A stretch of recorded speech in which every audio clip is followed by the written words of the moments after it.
Vectors and matrices. Matrix. A matrix is a two-dimensional array that has a fixed number of rows and columns and contains a number at the intersection of each row and column. A matrix is usually delimited by square brackets. Dimension of a matrix.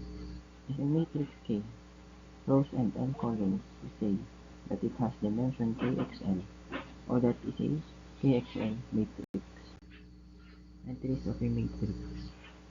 The numbers contained in a matrix are called entries of the matrix, or elements, or components. Vectors.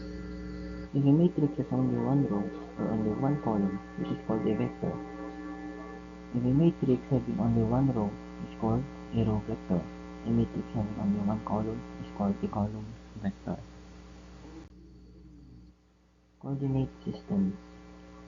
The coordinate system is a method for identifying the location of a point on the Earth. Most coordinate systems use two numbers, a coordinate to identify the location of a point. Each of these numbers indicates the distance between the points and some fixed reference point, called the origin. Cartesian plane. Cartesian coordinates and Cartesian quadrants. In Cartesian coordinates, we have the x-axis and the y-axis. While we have four quadrants, which is the quadrant 1, quadrant 2, quadrant 3, and quadrant 4.